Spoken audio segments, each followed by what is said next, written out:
CPIC meeting. It is Monday, March 31st, 2025. Just a reminder that this meeting is being recorded and will be posted on the board's CPIC section. So just a reminder to please use your microphones when you are speaking so that those who watch the recording later can hear your voices. So welcome everyone. We will begin with our land acknowledgement. Since Labby is not here, I will read it on his behalf. So Halton as we know it today is rich in the history and modern traditions of many First Nations and the Métis. From the lands of the Anishinaabe to the Attawandaron, the Haudenosaunee, and the Métis, these lands surrounding the Great Lakes are steeped in Indigenous history. As we gather this evening on these treaty lands, our Catholic social teachings call us into solidarity with our Indigenous brothers and sisters to honor and respect the four directions, lands, waters, plants, animals, and ancestors who walked before us. All these wonderful elements of creation exist, gifted to us by our Creator, God. We acknowledge and thank the Mississaugas of the Credit First Nations for being stewards of this traditional territory. And I will pass it on to Becca for our opening prayer. As we journey through Lent, we are reminded of the powerful and overwhelming love that God offers us. This love is not earned, nor it is given based on our merits or actions. Rather, it is a gift freely given without discrimination. During Lent, we are called to wrestle with the very nature of God's grace, that it is not a reward, but a gift, lavish and unmerited. So, if you are comfortable, join me in the sign of our faith, the Father, Son, and Holy Spirit. Lord God, we come before you in the sacred season of Lent, seeking your presence in our hearts. We thank you for the holy names of those often unknowingly help to carry our burdens and lighten our pain. We pray for the grace to accept your love and forgiveness, not as something we have earned, but as a pure gift from your generous heart. As we walk through Lent, may we grow in understanding of your boundless grace. We pray to the Father, through the Son, by the Holy Spirit. Amen. Thank you, Becca. Okay, moving right along in our agenda. So approval of the agenda, 2.1.1. Are there any additions or changes to the agenda? Jerry. Yes, please, if we could add a discussion item for the further bylaw amendment. Okay, so we will put that under item number 6, under discussion items, 6.1. Please. Thank you, Jerry. Okay. Any other additions to the agenda? Seeing none, can I get a mover to approve and a seconder, please? Emily and Ada, thank you. Okay, included in your agenda package was the minutes from our February 10th meeting. Do we have any additions, corrections, anything to add to those minutes? Okay. Seeing none, can I get a mover and a seconder to approve our minutes? Angelo? Jerry, thank you. Okay, and moving right along to our board update. Over to you, Nancy. Thanks, Janelle, and good evening, everyone. For the board update, I'm grateful for the dedication and efforts of all our Catholic schools in collaboration with their Catholic school councils and parent communities. Over the past few months, numerous meaningful events have taken place led by our schools, families of schools, councils, and CPIC for parent engagement sessions. So thank you to all of you for all that you're doing. This Friday is our PA Day. It is one of our provincial focused PA Days, and the schools will be continuing with their staff with professional development for the staff around their student achievement plan. Schools will use relevant data from multiple sources, aligning it to the strategies that they have identified and tied to their former school climate survey. Having said that, we are launching our new school climate survey.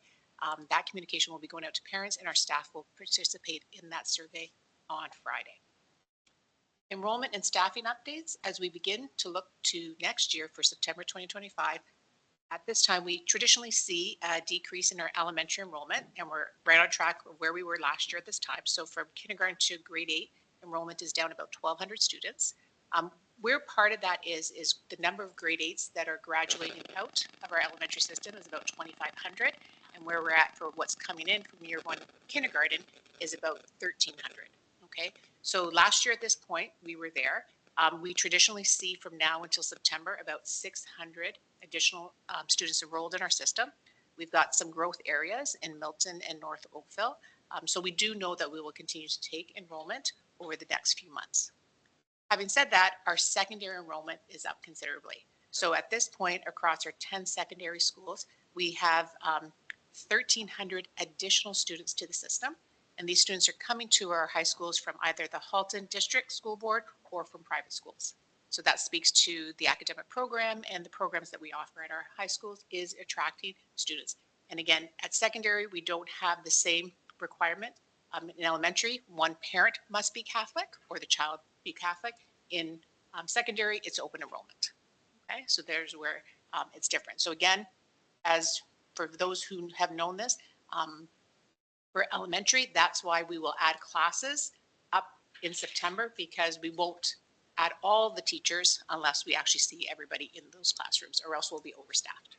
Okay. Under the achieving pillar, we're at the midpoint of our second semester with midterm reports being sent this week.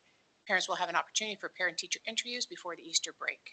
Additionally, there are tutoring programs being offered through our community partners to support students with needs. Planning for September 2025, we'll be expanding our e-learning opportunities across our secondary schools.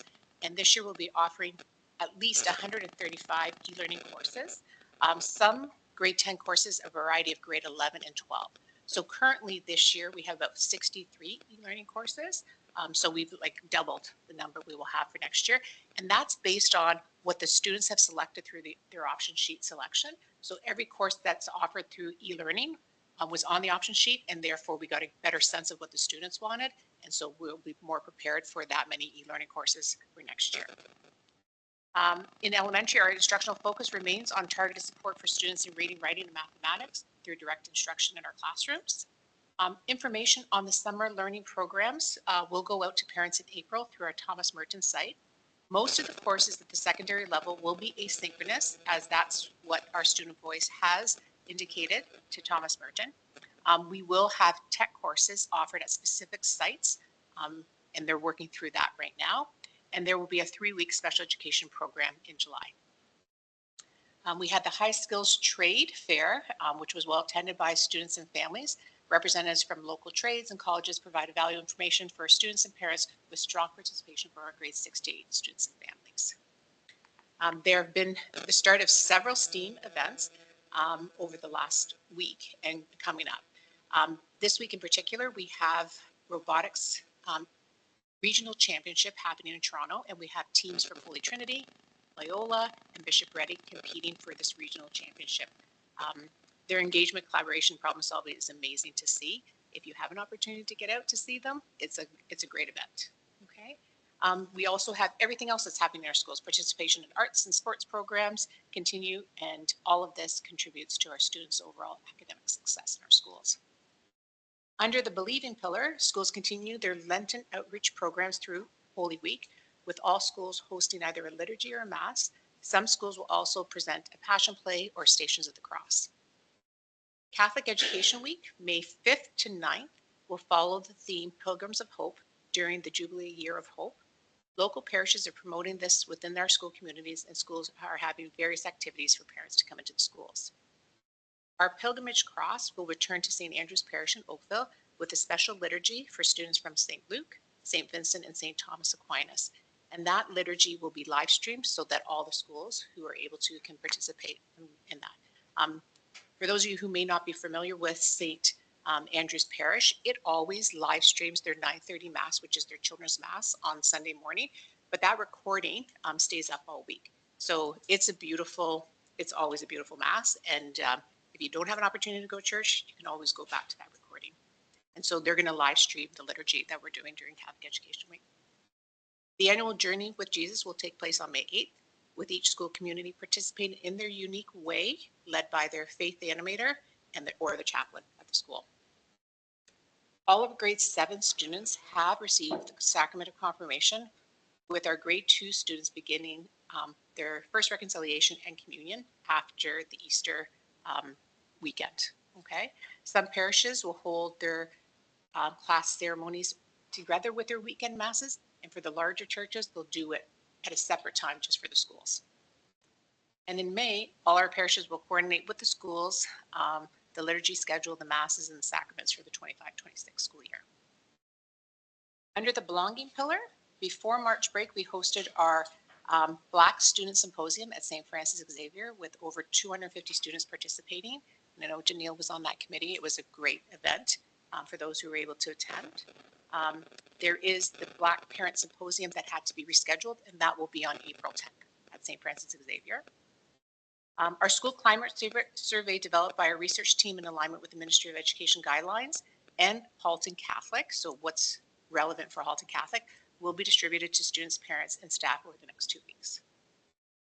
Elementary schools will be hosting their personal kindergarten parent orientation session in April and early May for families who have registered for September 2025. Spring inter-school sports, which include soccer, baseball, track and field, lacrosse, and Special Olympics, are all up and running.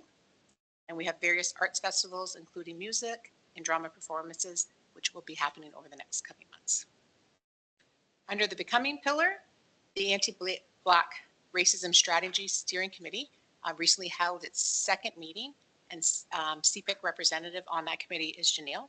So maybe Janelle can give an update about that committee when she goes through the subcommittees.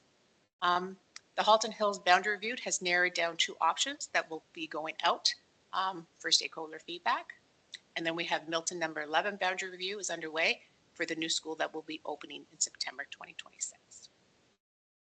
At the last board meeting, the Board of Trustees has approved $614,000 as investment to upgrade our student technology across our schools.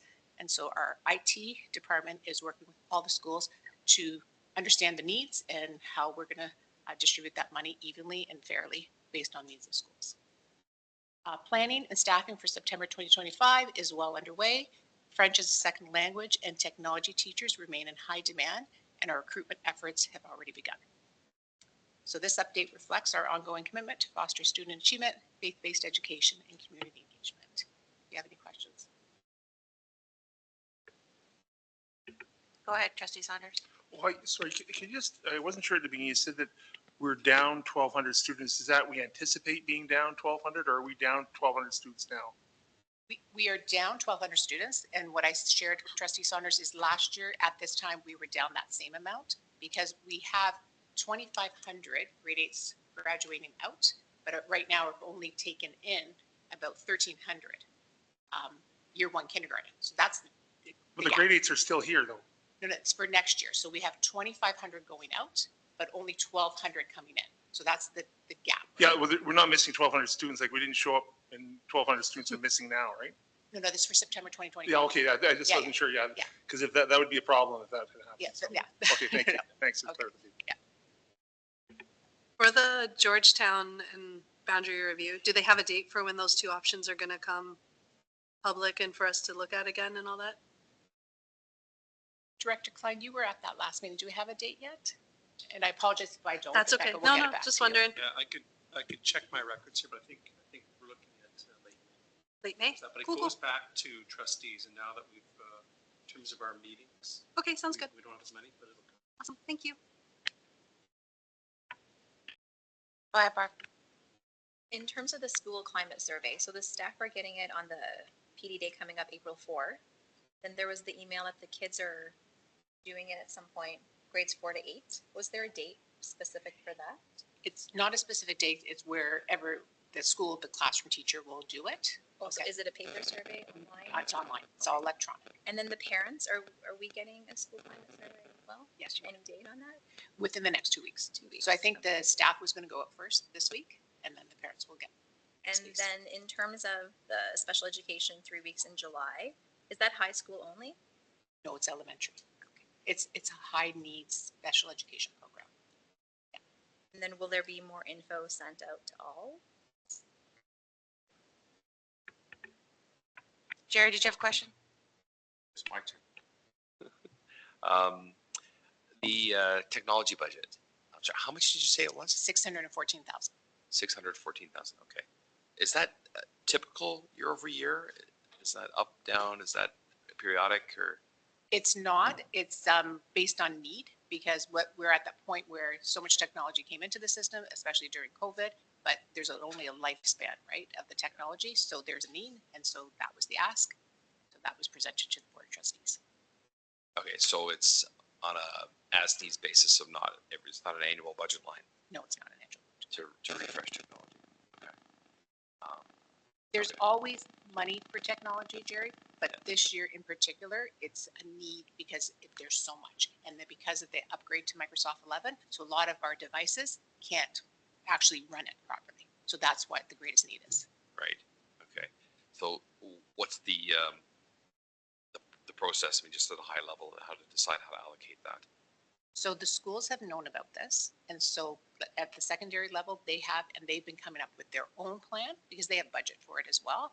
And so IT services together with the school is going to say, what does the school already invested in? What else is needed? And then they'll sort of match it.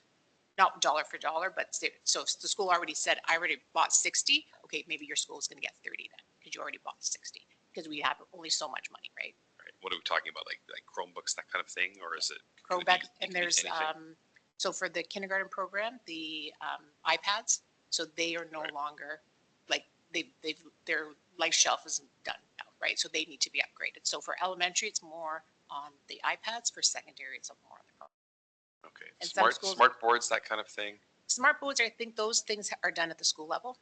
So I know many schools fundraise for that. Many schools have already set budget aside for that. So it's more the actual laptops or Chromebooks or the iPads.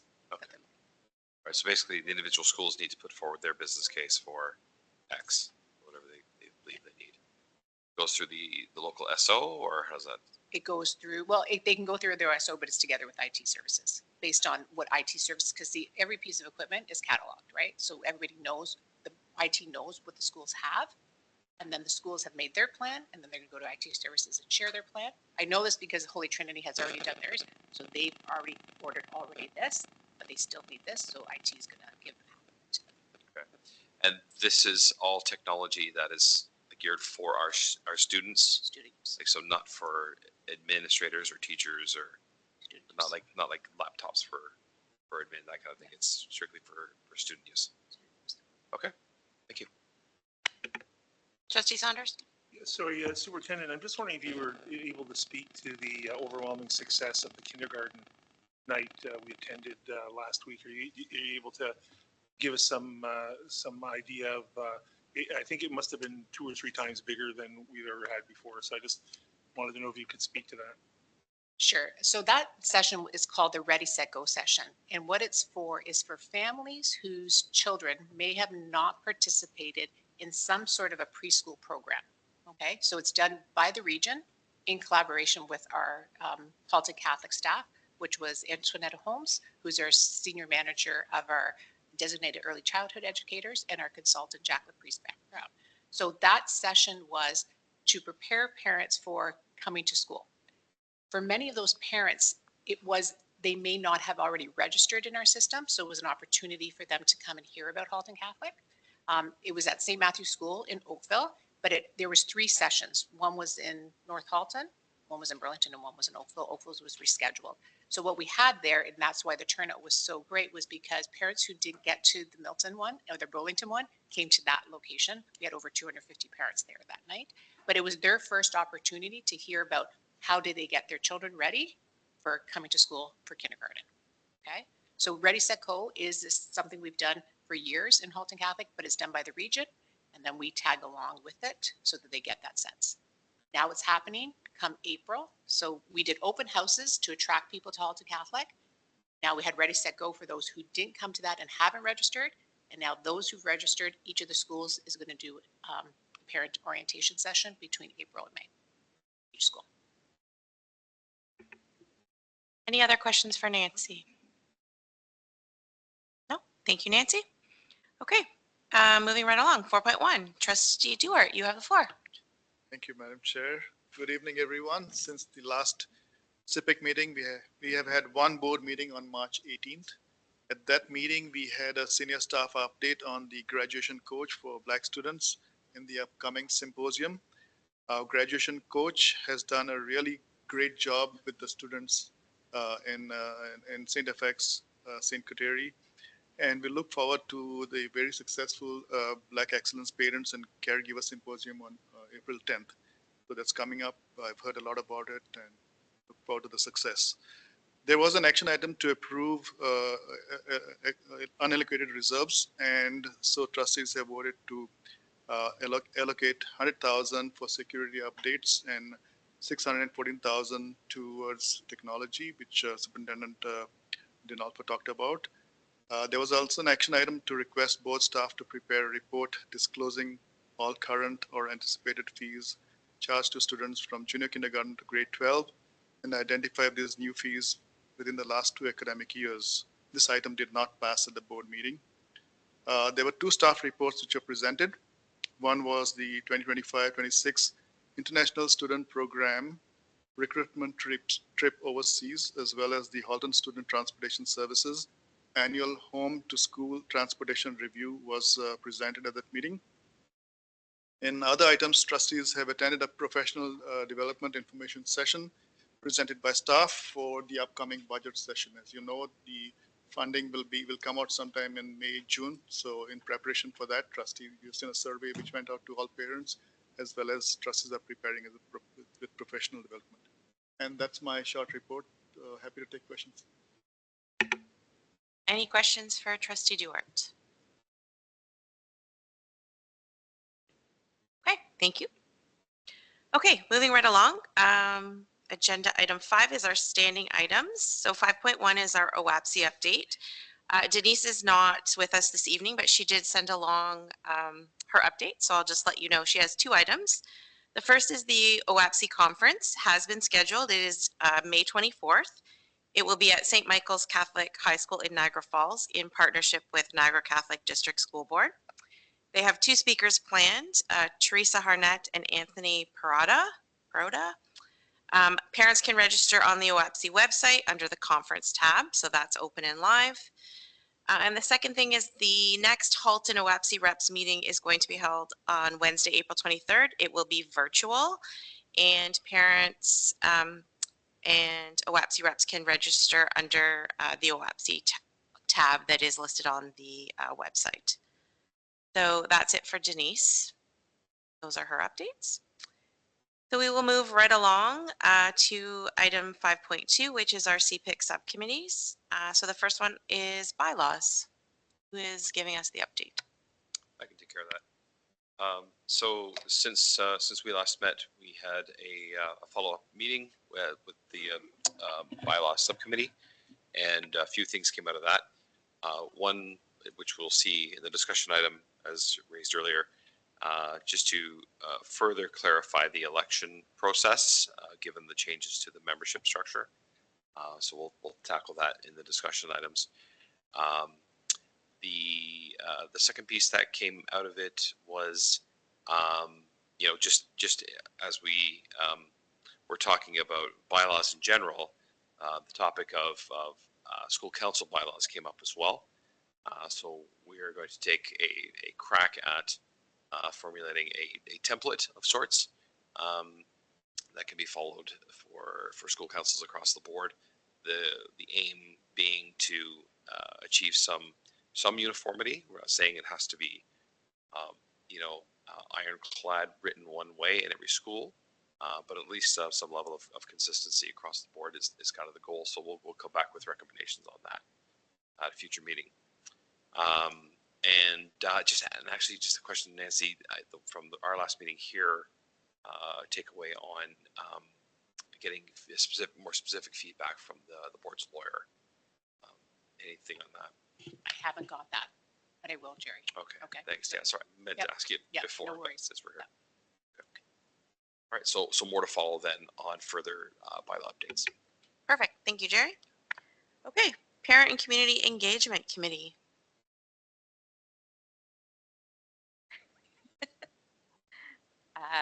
So 2 things actually.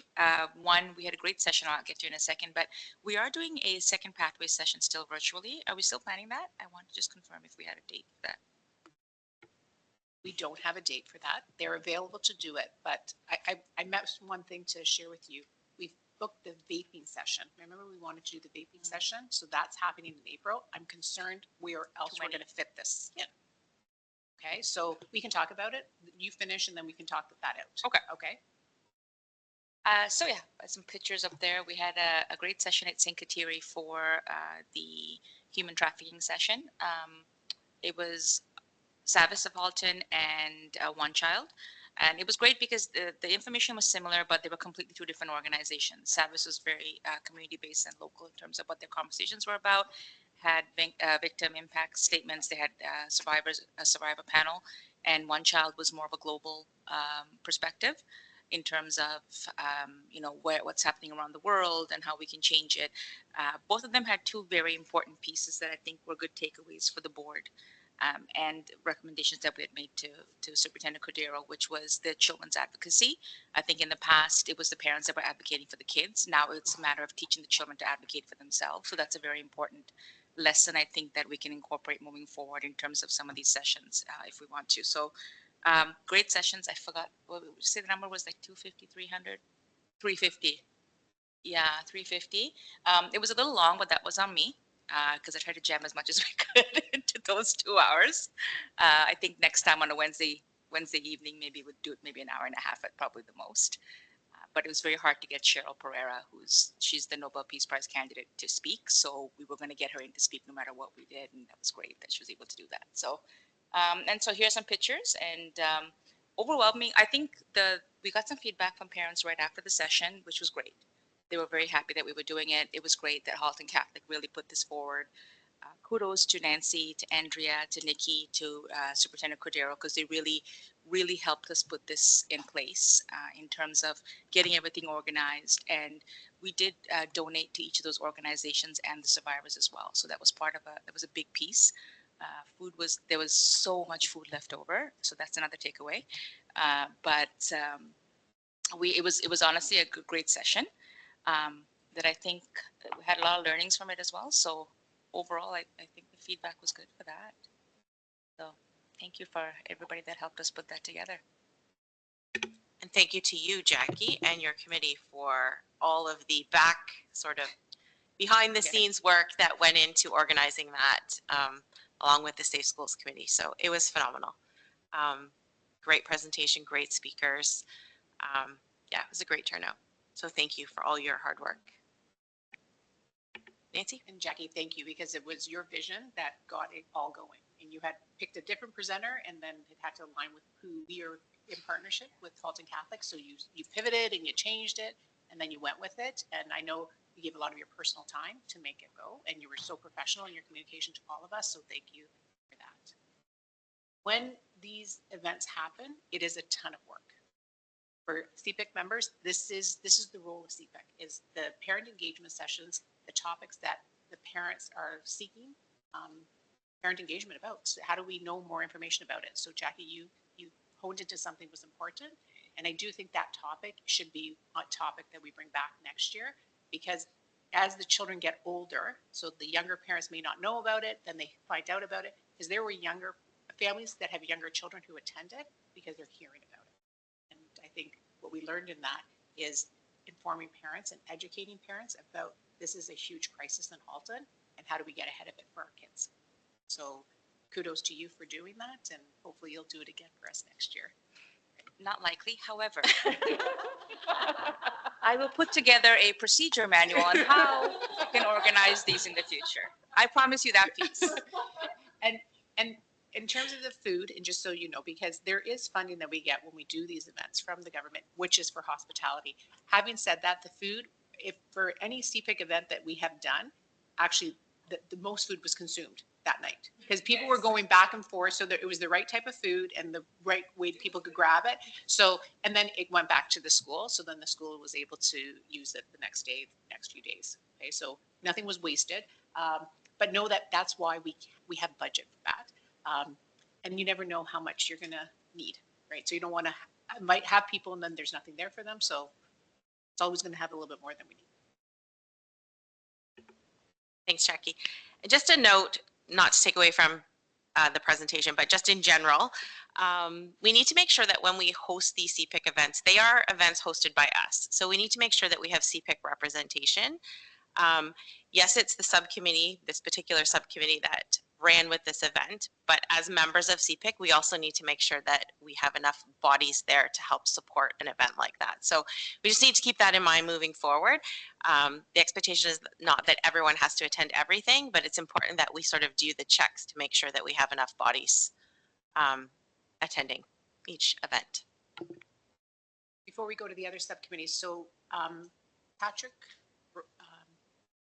Brophy, who's vice principal at Loyola, is going to do a session on April 30th at Holy Trinity on vaping, okay, for parents. Similar to what Wojtek Kubicki did at Council of Chairs in the fall, this is going to be run by one of our vice principals and educating parents about, and I'm sure parents know already, but the harmful effects of vaping and how we are trying to educate children on why it's not good to be vaping, but how it's connected to smoking bylaws. And that's where the children aren't realizing that it's an infraction of law if you're caught vaping, just the same way as if you were smoking a cigarette. And so one of the things is, so vaping, smoking in schools is an infraction under Safe Schools Act and would warrant a 1-day suspension, okay? But since there's so many children who are vaping, how do we get ahead of that is to educate. So Patrick has actually created a learning module for the students. So he will share that with parents so parents can see what the learning module is. And if a child is caught, they have to go through the learning module as an education piece, okay? And then hopefully it curbs the behavior and they realize you can't do it inside a building where there's signs that says there's no smoking, no vaping.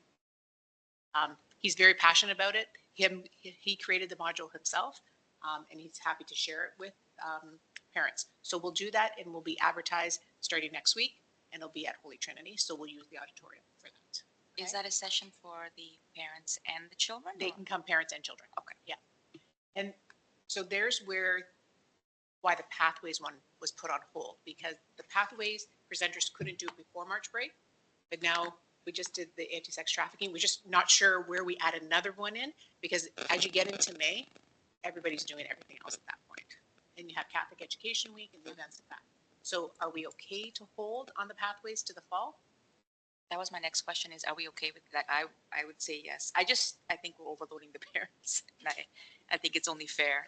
And parents, like we said, are more interested as soon as school starts, are more likely to engage than necessarily in May. So What I would just propose, you can go with it as you want. We've got anti-sex trafficking and Pathways for the fall. Let's have that for our May meeting to talk about. So we have the dates and locations solidified and we can hit the ground running for September.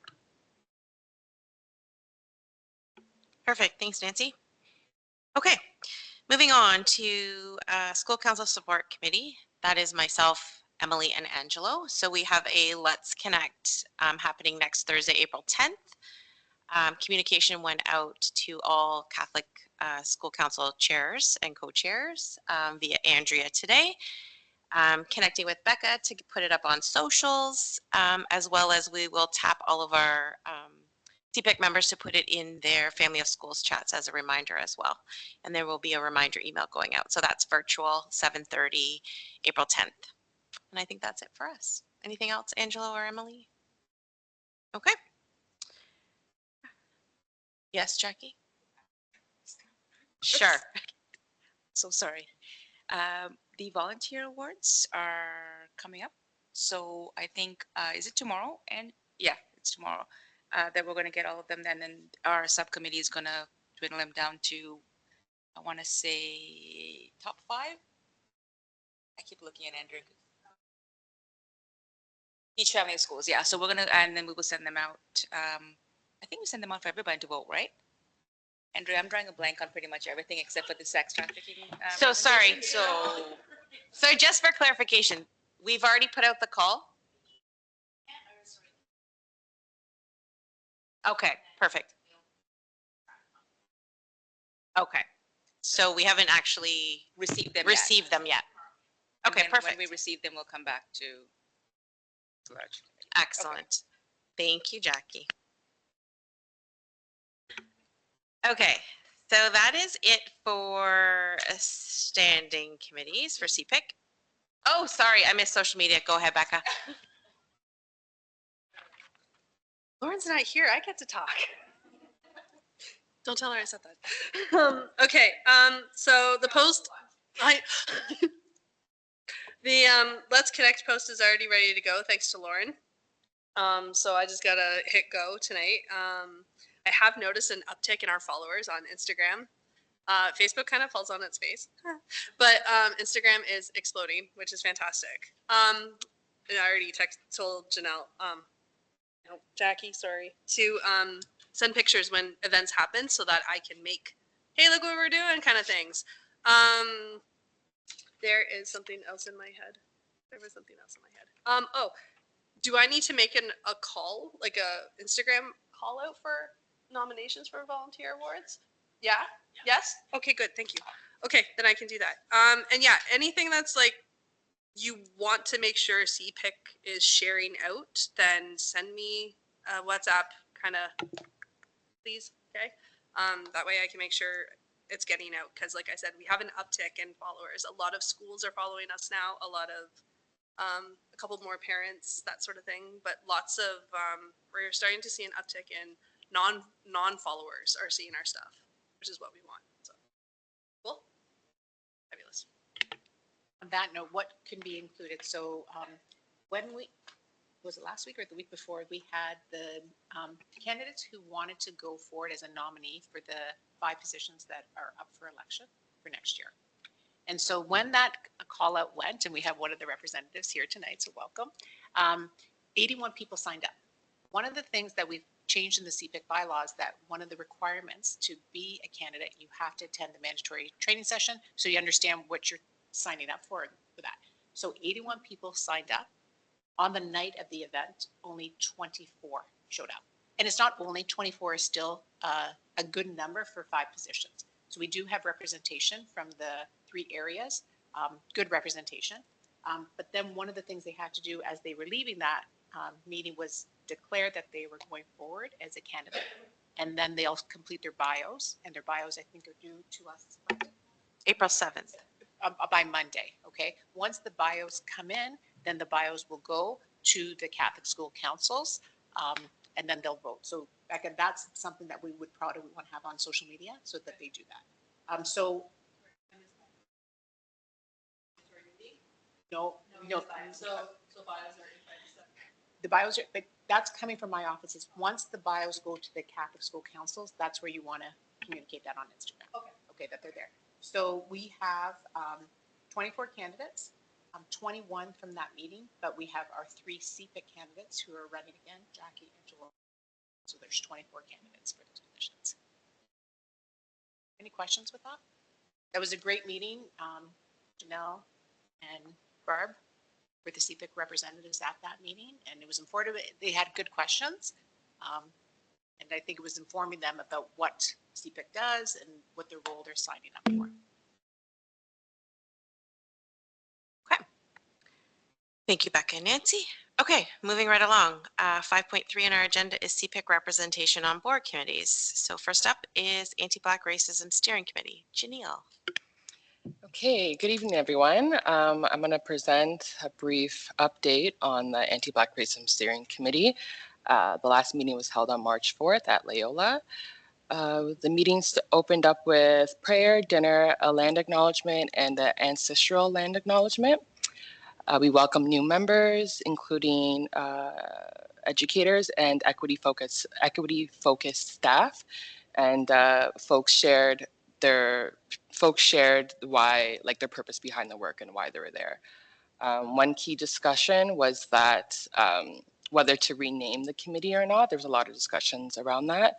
While 2 alternative names were suggested, most of the members agreed that anti-Black racism should remain in the identity of the title for now. The consensus was to revisit the conversation once we had a chance to demonstrate our impact. The most powerful part of the meeting was when members were able to share their reasonings for joining the committee, ranging from advocating for more Black educators to addressing exclusion from decision-making processes to dismantling harmful stereotypes impacting Black students, particularly Black boys.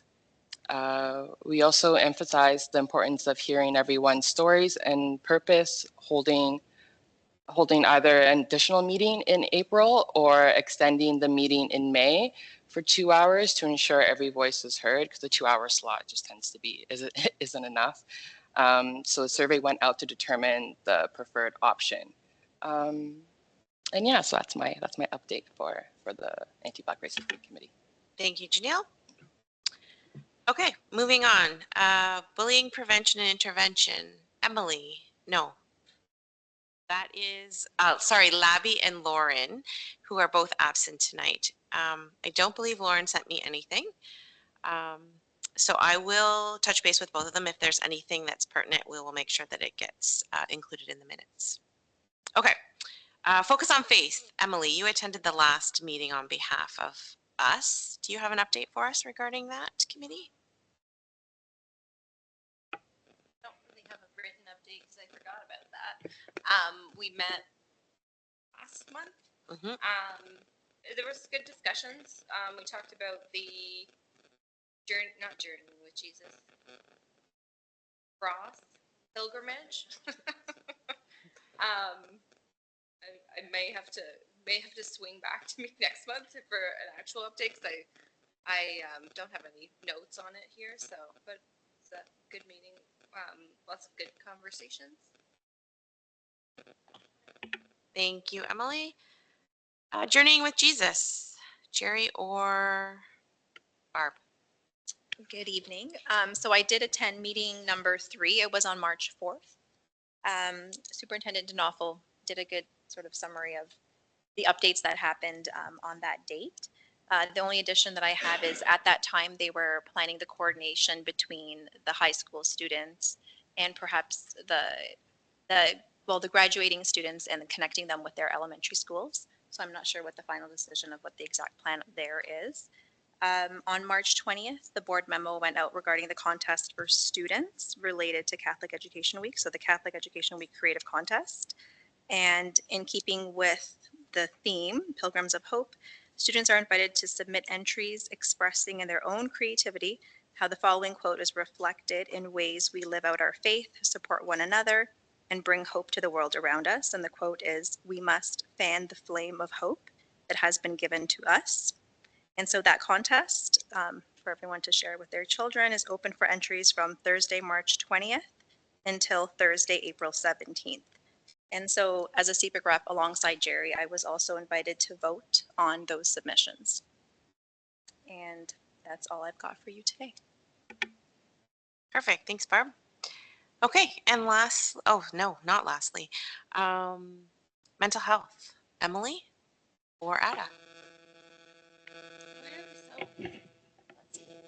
I'm so far away from them. We met in February, the mental health committee. The key highlights, we had just student and parent engagement. We talked about expanding student voice and caregiver involvement, including initiatives like the Mindful Minute, which is a newsletter that's been going out, and mental health champions. There was it's like staff capacity building, so continued rollout of the mental health literacy modules. Identity affirming training for staff remain a big focus.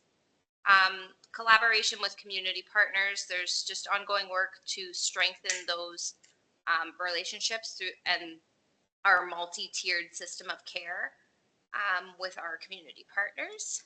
And then we participated in a board scan discussion. So we really reflected on engagement and collaboration, especially how we're supporting our relationships, like parent and caregiver, as well as more leadership opportunities and student input at both the school and the board level.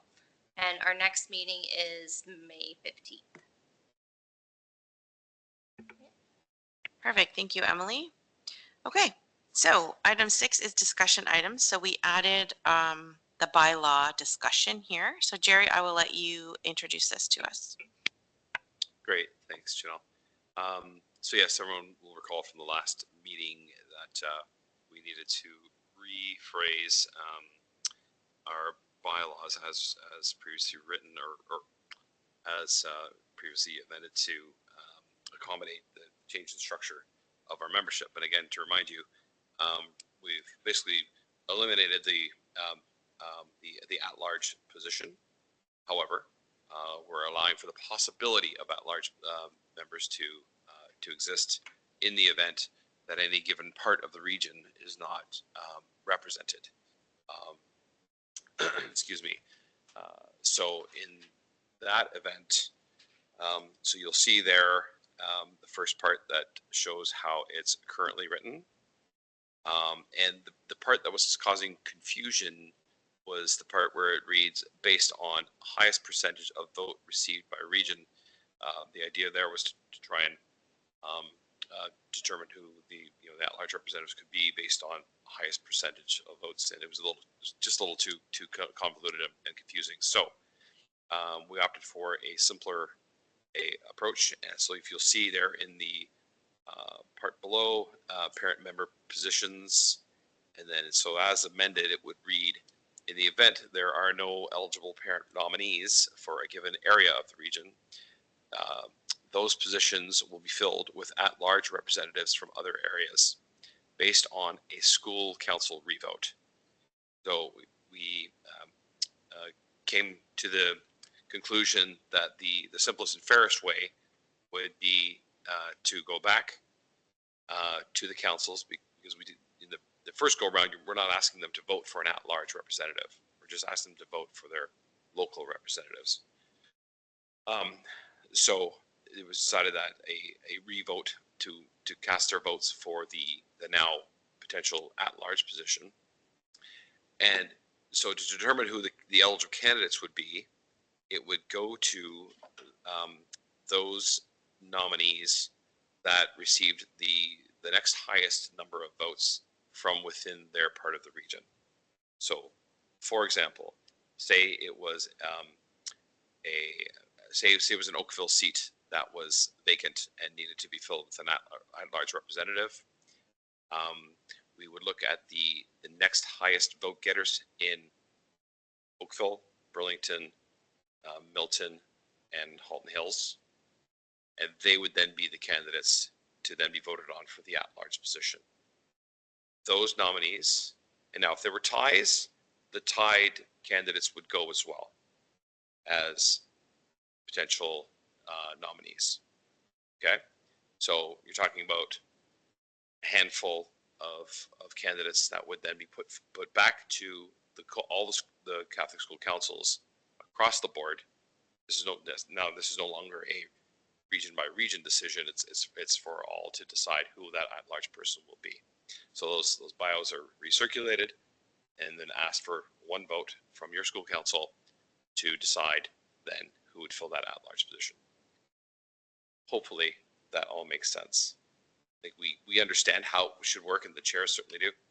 But any questions before we move off that or vote on it to pass it? Yeah, Angel. Yeah, excuse me. Yeah, I was just wondering though, when you're saying the highest number of votes, wouldn't that kind of skew more to like an Oakville representative, and then would cause a discrepancy because Halton Hills just by the sheer number. No, the highest number of the next highest number of votes per part of the region. So the highest vote getter in Oakville, okay, the highest vote getter in Burlington, Milton, and Halton Hills. So even if there's only a handful of votes for that next highest person, they would still be eligible to be considered for the at-large. So in other words, okay, every part of the region is potentially considered to fill the at-large position. Does that make sense? Yeah, it's not just the single. That's why it's a revote, to make it the most fair. To your very point, to make it most fair across the region, is go to the next highest on the list from each area, and they are the candidates for the at-large position. So Jerry, just for clarification, this only comes into play when there's no name, right? So, correct. So for example, if you can't fill an Oakville seat, there can't be anybody else. There can't be a second place or a third place person. There has to be nobody left, right? Correct. Because if the first place person, for example, chose not to fulfill their seat and there was another person running, that person would get Correct. the offer, Correct. right? So this only comes into play when we have nobody who's running for an area. That's right. Yeah. So it would be a rarity. We see now the interest in being on CPIC is tremendous. Hopefully it remains that way going forward. I don't see why it wouldn't. So this would be a rarity, but we have to just allow for it in case it ever happened. The language there where it says no eligible parent nominees is kind of throwing me off. Okay. So that's basically like when I think no eligible, it's like maybe there's somebody there, but they don't qualify. I don't know if that's the right language, but, or if it's like there's absolutely no, like self-nominated, I guess nominees is in there. I don't know. That's just making me question things. Yeah. Trying to think of an example where someone may not be considered eligible. I mean, someone may put their name forward, and yet their last child in school is in grade 12, right? So that person would not be then eligible to run. That's just one kind of simple example I could think of. Nancy? It would be, because we've had that just now. A parent comes forward, I live in Burlington, but I want to run for the Milton seat. That technically is not eligible, okay? They would be eligible to go for, if we get to this at large, but when you're running for your municipality that you're in. Yeah. Okay. Yeah. So, yeah, I'm not sure I could anticipate all the ineligible scenarios, but there's a couple. Yeah. Just to keep the language in there. Okay. Any other? Yes. So, sorry, just so I understand. So you got parent nominees. So in Oakville, say nobody gets nominated, but you do have people in Milton and Halton Hills and Burlington. And then, so those three names of them we put back to the councils for voting. Is that right? Is that how it would normally look? Like there would be nobody in Oakville, or because there obviously wouldn't be a second place if you don't have a first place. So I'm just wondering, right, what does this look like? Is that how? Right. So then in that case, that's a pretty extreme example, but there would be 3 at-large positions for that term if nobody ran. The way we have it roll is there's only 5 that come vacant. So there's 10 in total. Only 5 that come vacant each year. So it really reduces the chances of something like that happening. So there's no more than 2 in any given part of the region that would normally come vacant every year. It would be Trustee 1 or Saunders, 2. The membership for Oakville is 3, right? Yeah. So there's 3 positions. Right now, there's 2 positions, if I'm not mistaken, for Oakville that are up. 2 positions for Oakville that are up right now. So there's candidates that are running. Okay. Where this becomes a need is really North Halton. North Halton, which is Georgetown and Acton. Becca has that position right now. That has been an area where we haven't had as many nominees. Sometimes we don't have anybody. But we will have representation from Oakville, Burlington, and Milton. So we're trying to create an opportunity to make sure that CPIC still has 10 parent representatives. That's what the bylaw committee is trying to do. Okay, so then you would have people from Oakville, Milton, Burlington, nobody from Halton Hills. You'd say, okay, now we're going to look at the second place people from each, and then bring them forward. Those names will go forward. 1 Oakville, 1 Milton, 1 Burlington, to fill this at-large position. Yeah. Okay. As long as those individuals consent and agree that they would like to now be considered for the at-large position. Yes. And I mean, as a committee, I think part of our job also is to market the vacancy so that we ensure that we never run into the situation where we have nobody, right? But in the event that we do, this would be our fallback plan. Again, this would be a rare instance, I believe, that this would come into play, but just in case, there it is. And the last, as Jill actually just said, the last part of that amendment is candidates will be asked to confirm their interest in the at-large position. So before their names are put forward, make sure that you actually want to act in that capacity. Okay. Are we comfortable with this new language that we've added here to clarify if and when we need this situation? So I think we just need to check for if we have unanimous consent or not. Yes. Or So how do we show of vote? hands. Is everybody in favor of changing our bylaw to read as it is written with the red? Okay. I think it's unanimous. No objections? No objections? Perfect. Okay. Thank you, Jerry, for your work on that and the rest of the bylaws committee. Okay. Moving right along, we are at item 7, other business. So our next CPIC meeting is Monday, May 5th. Just so you guys are aware, Lauren and I as co-chairs meet with Andrea and Nancy about a week before at the very latest to set our agenda. So if there's anything that you want added to the agenda or something you want to bring up to talk about, considering our meeting is May 5th, you would probably want to get in touch with us no later than like the second last week of April to let us know if there's anything that you want to bring forward. We have council of chairs set for May 21st. It is happening at St. Kateri. Nancy, remind me again who our speaker is going to be for that evening. Sarah Westbrook is our speaker, because we have a grant around mental health support for families and children, and she does a great presentation. It's a good idea for her to present to council chairs so then the councils can see her. Some of the schools already have had her come out, and she's revamped her presentation.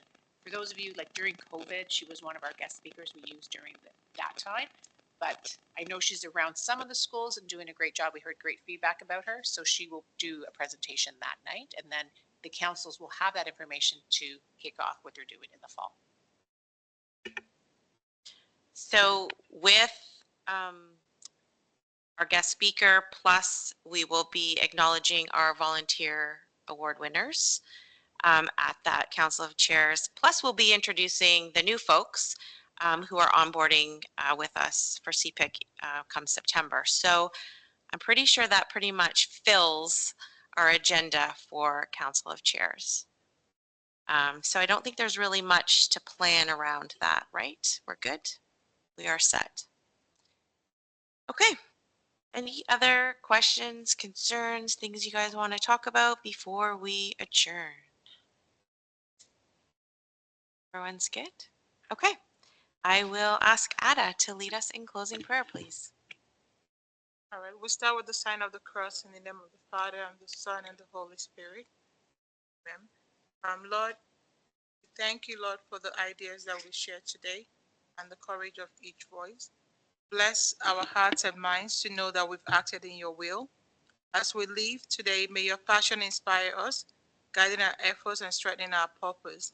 Let your love sustain us as we walk towards our goals. May your strength uphold us, your power protect us, and your presence be with us always. And let's pray as Jesus taught us. Our Father, who art in heaven, hallowed be thy name. Thy kingdom come, thy will be done on earth as it is in heaven. Give us this day our daily bread. To forgive those who trespass against us. Not into temptation. All right. Father, Son. Thank you, Ada. Thank you, everyone. Have a great rest of your evening.